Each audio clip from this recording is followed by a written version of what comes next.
Cam Newton signed with the Pats less than a month ago. Many wondered, well, how the brash, at times, former MVP could fit with Belichick's Patriot way. Well, a couple of weeks in, it appears Cam's learned how to embrace the news. In or out, Cam will be able to adhere to the Patriots way for the entire 2020 season. I don't even know what the Patriots way, what you're alluding to, other than not saying anything. If that's the case, no, he won't. But if the Patriot way is working your butt off and, you know, being responsible for the little things, I'll say yes. But Cam is a personality, and he expresses himself. So this is kind of a mixed in and out answer, I think, for on-the-field stuff, the stuff that matters. Yep. Yeah, he will. He will be detail-oriented. He will focus. He will work his butt off because he knows that this is his career. If he goes and lays an egg, who's picking him up next year? I mean, nobody picked him up this year in free agency. So until the end, obviously, with the Patriots. But as far as, you know, the speaking Patriot way, I don't see that lasting all year long. You know, when I first read this, my obvious answer, my first inclination was easy inbounds, and I'll expand on that in a moment why. The next thing I thought of, I'm like, even just the way it's framed is inherently disrespectful to Cam. That's right. Because it implies that he's this goofball. That's right. Who is sub-professional. Cam Newton is one of the most physically gifted and more. Listen, it's one thing to have these amazing physical gifts bestowed upon you by God. That's one thing. It's another thing to protect him. And I mean, you can't help getting hurt. You can help how you look and, you know, the condition that you're in and muscle tone and definition. Cam is a physical specimen. He always has been one. Here's what I think is going to happen. My answer is inbounds. Yeah, he'll adhere to the Patriot way, whatever that means. Again, it's a little nebulous, but I think we all know what it means. But I also think Belichick's going to meet him a little bit, maybe not quite halfway. I think Bill is smart enough to let him be him. I've said a lot to an extent. I've said a lot of times on the show, the great ones, they work with what they have. Pat Riley coaching the Lakers, very different than Pat Riley coaching the Knicks. And there's a lot of other examples that I've cited before. I don't need to be overly repetitive. Cam Newton's a football player. Cam Newton's a guy who respects the game. And, yeah, the wardrobe, I wouldn't wear that, but it doesn't change from his commitment to his craft or really the way teammates perceive him. Easy inbounds, no question. After the Lakers lost Avery Bradley to an opt-out and Rajon Rondo to the wrist injury, I think it actually was his thumb with Rondo, but the team signed Dion Waiters. Hey, is he still high? Are those gummies still in his system? Get me off the plane. I had too many gummies. How terrifying would that be? Jeez. Yeah. Whoa. The former number 4 overall pick played just 3 games this year after being suspended not once, not twice, 3 times by the Heat. Then he was dealt to the Grizz, who immediately cut him as well. Yesterday, Waiters shined in the Lakers' first scrimmage. He had 7 points in limited minutes, and he ran the point for parts of the game. In or out, Waiters will be a valuable piece for the Lakers' playoff run/puzzle. There's no off switch for edibles. That's what Snoop always says. Just remember that. Dion, I'm going to say out of bounds for this BT. I know valuable means that he's going to put in some serious minutes and be effective on one or both sides of the ball for them. I just don't see that happening. We know what happens in the postseason. Your bench gets a lot shorter than it's ever been, and you rely on the guys who you have faith in. Dion Waiters might be a valuable piece for the seeding games, which don't matter for the Lakers, to be honest with you. But for the postseason, I don't think so. Totally agree. Easy out of bounds. You know, in a lot of ways, Dion Waiters is the complete antithesis to Cam Newton. Yeah. Not always in shape, not reliable, and he's just one big question mark here. Right. And in the postseason, yeah, maybe the first round you get by, but you start to get play against teams that where scouting reports and, you know, the game-to-game preparation and adjustments are paramount to success. I mean, is he really truly tuned in? Is his mind floating? Is he fully locked in? I don't trust him at all. It's not like Dion Waiters has been here for 2 seasons in the NBA. Yeah. Dion Waiters' reputation, and it's a bad one, is well-earned out of bounds. Wouldn't trust him at all. So we discussed this yesterday, obviously. Baseball and the players agreeing to a 16 expanded playoff just hours before the first pitch. Now, the playoff will consist of the 3 division winners from each league, each of the teams who finish second in their division, and the next 2 best records. Now, we also know the format.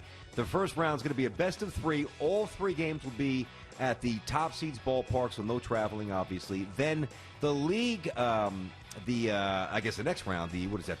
That'll be the divisional champ. Yeah, the divisional, so it'll be wild card divisional. Yeah, the LDS will be a best of 5 with the LCS and the World Series best of 7. So it's 3, it's 5, it's 7. A-Rod was talking about this last night. In or out? Yep.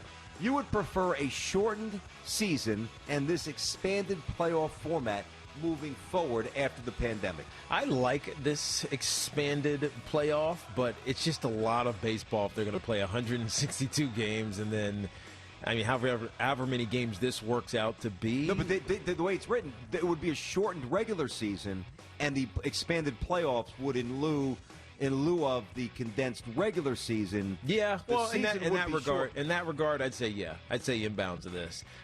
We were talking to David Sampson yesterday, and he said this has kind of been their plan, but it would require 2 more teams. So expansion of Major League Baseball, then you expand the playoffs, which makes it more like the NFL, where there's 13 or 16 teams in each league, just like the National Football League. So it's easier to balance, in theory, the schedule. Yep. But I'd say yes to this. I do like the idea of games meaning more at the end rather than the meaningless ones that we watch in the middle of the season. Now, obviously, they do mean something. Yeah, I got you. But, I mean, they're not as much as a playoff game. That's right. In terms of intensity. So I'd say inbounds to this. I'm going to say out of bounds. I would like to know if they would incorporate travel in that first wave of games. In a non-pandemic year, you could obviously hop on flights and bounce around without fear. Yeah.